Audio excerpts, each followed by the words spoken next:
इन्वेस्टो finance channel में आप सभी का स्वागत है। तो दोस्तों, जियो फाइनेंशियल में ये जो बाइंग मोमेंटम बना है वो क्या कंटिन्यू रहेगा, वो डेटा फैक्ट्स के साथ डिस्कस करेंगे।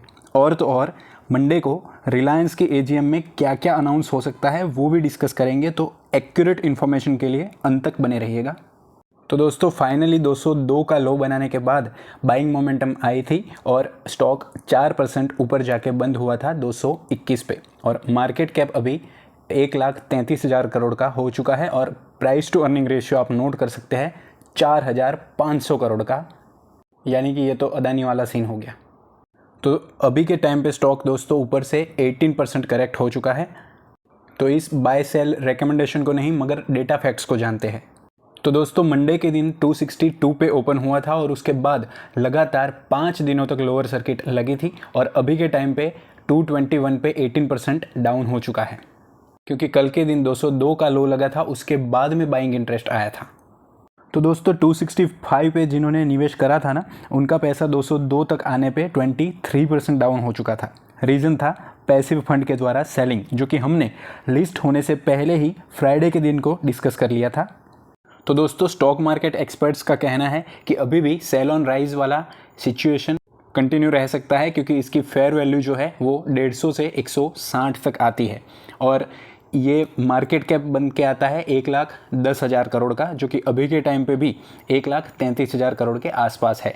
और ये जो 60 to 65% बढ़ गया था, उसका रीज़न था रिलायंस के शेयर का डीमर्जर जो हुआ था। उसमें पहले से तो सबके पास रिलायंस के स्टॉक थे ही, मगर कुछ लोगों ने सिचुएशन का फ़ायदा उठाने के लिए भी तगड़े क्वांटिटी में माल उठाया था। तो अभी के लिए जो पटका जा रहा है दोस्तों, उसका रीज़न ये है। क्योंकि दोस्तों, इंटरेस्टिंग बात ये है कि मंगलवार वाले दिन ही LIC ने 6.66% का स्टेक खरीद लिया था, लेकिन फिर भी लोअर सर्किट पे लोअर सर्किट लगते जा रहे थे। क्योंकि दोस्तों, बाय डिफ़ॉल्ट जो ये इंडेक्स में आ गया था ना, उसमें से कुछ दिनों में तो निकलने वाला था ही। तो इस रीज़न से डोमेस्टिक और फॉरेन इंस्टीट्यूशनल जो प्लेयर्स थे वो लगातार एग्जिट करते जा रहे थे, क्योंकि उनको बाद में एडजस्टमेंट ना करना पड़े। तो दोस्तों, अभी एक बात सामने निकल कर आई है कि दुनिया का largest asset management player black rock के साथ जो पार्टनरशिप करी है, उसमें म्यूचुअल फंड इंडस्ट्री में एंटर होने की बात हुई है। लेकिन बजाज फाइनेंस जो करता है वो लेंडिंग बिजनेस की कोई भी बात सामने नहीं आई थी। और मेन फ़ायदा तो दोस्तों इनको इस चीज़ में हो सकता है कि रिलायंस रिटेल और रिलायंस जियो का जो नेटवर्क है, उस वजह से कंज्यूमर फाइनेंसिंग में ये लोग एंटर कर सकते हैं। और ये चीज़ें हमको पता चलेगी मंडे के दिन, यानी कि 28 अगस्त को AGM में। और दोस्तों, दिक्कतें तो अभी ख़त्म नहीं हुई है, क्योंकि 24 तारीख को यानी कि गुरुवार वाले दिन इंडेक्स में से निकलने वाला था, जो कि लगातार 2 दिनों तक सर्किट लगने की वजह से अभी 31 अगस्त को रिमूव होगा जियो फाइनेंस इंडेक्स में से। तो दोस्तों, सर्किट टूटने का जो अंत हुआ था उसका रीज़न था mutual fund agency Motilal Oswal के द्वारा JFSL में बाइंग। तो ये अमाउंट में देखने जाए तो नंबर ऑफ शेयर्स में देखने जाए तो 3.72 करोड़ शेयर्स बाय कर रहे थे। और प्राइसिंग क्या थी, एग्जैक्ट जो लो लगा था 5वें दिन का 202.8 का वो, और इसको मल्टीप्लाई करें तो अमाउंट निकल कर आती है 754 करोड़ की। और दोस्तों, ये जो 750 करोड़ की बाइंग है, वो ये जानना भी इंपॉर्टेंट है कि जियो फाइनेंशियल शेयर का 100% है, उसमें से सिर्फ 0.6% स्टेक इन्होंने बाई करा है। क्योंकि दोस्तों, ये जानना बहुत ही इंपॉर्टेंट है कि मंगलवार वाले दिन यानी कि लिस्टिंग के दूसरे दिन 22 अगस्त को 6.66% का स्टेक LIC ने ऑलरेडी बाय कर लिया था, लेकिन उसके बाद 3-4 दिनों तक कोई भी डिफरेंस नहीं आया था शेयर की लोअर सर्किट में। और दोस्तों, अभी रिसेंट न्यूज़ आई थी कि एल्प्रो इंटरनेशनल है, इन्होंने भी 31 मिलियन रुपीज़ के शेयर एक्वायर कर लिए थे JFS के। तो दोस्तों, कैलकुलेशंस ये दर्शाते हैं कि 12 करोड़ शेयर्स जो है जियो फाइनेंशियल के, वो अभी भी इंडेक्स फंड की जो पैसिव सेलिंग चल रही है उसमें अब्जॉर्ब होना बाकी है। तो ये डेटा तो हमें पता नहीं था, लेकिन मैंने दूसरा वीडियो जब अपलोड करा था उसके बाद में जो मैं वॉल्यूम ट्रैक कर रहा था, उसमें 16 करोड़ टू 70 करोड़ का वॉल्यूम दिख रहा था। ये obviously number of shares multiplied by price होता है, लेकिन कुछ अंदाज़ा लग जाता है कि कितनी हैवी सेलिंग चल रही है। तो दोस्तों मंडे के दिन यानी कि 28 तारीख को जो रिलायंस की AGM यानी कि एनुअल जनरल मीटिंग होने वाली है, जिसमें कि वो फ्यूचर प्लान्स डिस्कस करते रहते हैं। और इस बारी फोकस पॉइंट रिलायंस जियो और रिलायंस रिटेल तो रहेगा ही, मगर मेन रहेगा जियो फाइनेंस, क्योंकि इनका जो बिज़नेस है वो अभी के लिए नॉमिनल यानी कि ना के बराबर है ही, क्योंकि कुछ भी इन्होंने एक्चुअल में एग्जीक्यूट नहीं करा है, सिर्फ बातें ऑन पेपर ही है। तो आगे आने वाले कुछ सालों में ऑर्गेनिक और इनऑर्गेनिक एक्सपेंशन करके कौन सी ग्रोथ अपॉर्चुनिटीज़ मिल सकती है, उस पर भी डिस्कशन आएगा। और लोअर सर्किट टूटने का रीज़न ये भी था कि मंडे को कुछ अच्छे रीजंस बाहर आ सकते हैं, यानी कि मार्केट जो है वो ऑप्टिमिस्टिक था और ये चीज़ें प्राइसिंग इन करके रखी हुई है।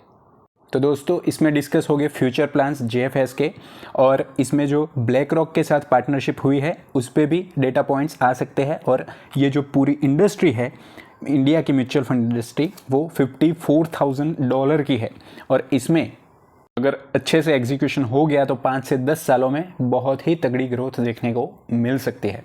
तो JFS में दोस्तों ये हो सकता है कि इनिशियली ये लोग उनके लार्ज होलसेल बिजनेस को एक्सपांड करने के लिए करेंगे B2B क्रेडिट बिजनेस को सबसे पहले एंटर, और उसके बाद में कंज्यूमर लैंडिंग वाला जो बिजनेस है उसमें एंटर करेंगे। दोस्तों कंज्यूमर लैंडिंग में बजाज फाइनेंस की तरफ से बहुत ही तगड़ी कंपटीशन देखने को मिलने वाली है, क्योंकि दोस्तों बजाज फाइनेंस भी जो है वो कच्चा खिलाड़ी नहीं है, और इन्होंने डिमोनेटाइजेशन और काफ़ी सारी क्राइसिस पिछले 2 डेकेड्स में देख चुके हैं। फिर भी कितनी अच्छी ग्रोथ उन्होंने दी है वो आगे अगर कभी टाइम मिला तो डिस्कस करेंगे।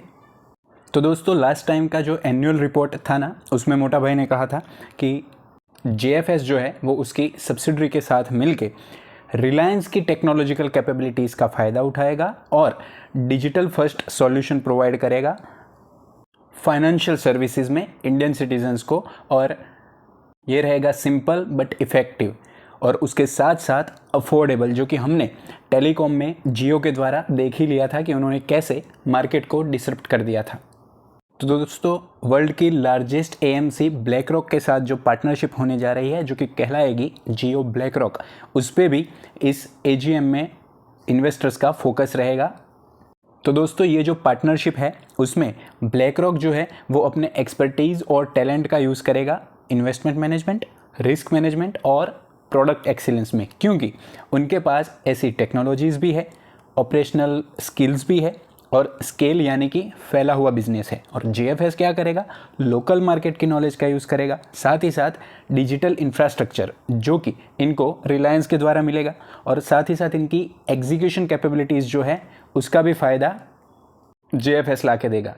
तो इस वजह से इनको तगड़ी ग्रोथ मिल सकती है।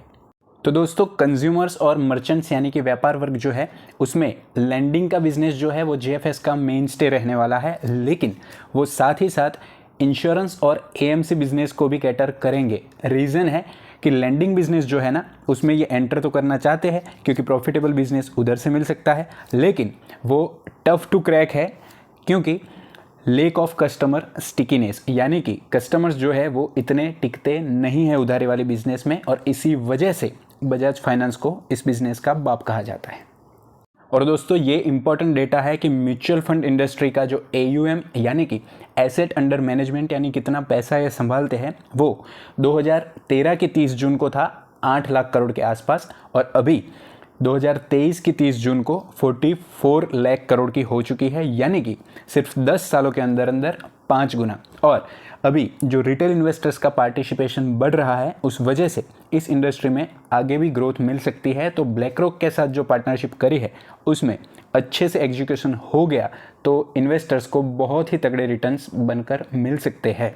तो दोस्तों एक्सपर्ट्स का कहना है कि अगले आने वाले 10 सालों में वो सरप्राइज़ नहीं होंगे अगर ये इंडस्ट्री का लीडर बन के निकलता है, लेकिन मेरा मानना यह है कि अभी के टाइम पे इनका बिजनेस कुछ है ही नहीं, लेकिन एग्जीक्यूशन कैपेबिलिटीज़ अगर अच्छे से हुई तभी अच्छी ग्रोथ मिल सकती है। तो अभी के टाइम पे जो सर्किट टूटी है उसके बाद में AGM से पहले तो अपना फैसला ना ही ले, लेकिन अगर 100% का जो अलोकेशन देना है उसमें से थोड़ा सा छोटा मोटा 20 से 30% का दे सकते हैं, लेकिन अगर अच्छे रिजल्ट्स आते हैं तब भी सिस्टमेटिक वे में अलोकेशन को बढ़ाते जाना है। लेकिन ऐसा नहीं करना है कि 100% देना है तो पूरा का पूरा अभी के टाइम पे दे दिया, क्योंकि जैसा कि हमने लिस्टिंग से पहले ही डिस्कस कर दिया था कि हाइप वाले स्टॉक में ऐसे ही कूद पड़ना नहीं होता है, और हमने डेटा फैक्ट्स ऐसे डिस्कस करे थे कि बजाज फाइनेंस के साथ कंपैरिजन करी थी इनके प्रॉफिट्स की और रेवेन्यू की, और किस टाइप की वैल्यूएशन मिल रही है। तो उस वीडियो की लिंक भी मैं आपको ऊपर दे दूंगा।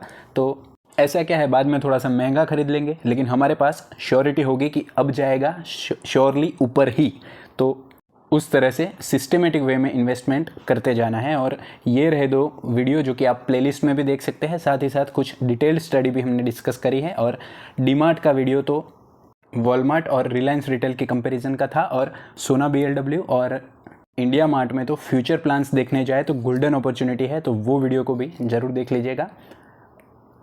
वीडियो पसंद आता है तो लाइक कीजिएगा, और अब तक बने हुए थे तो येस लिख के सब्सक्राइब करना ना भूलें। धन्यवाद। Happy investing.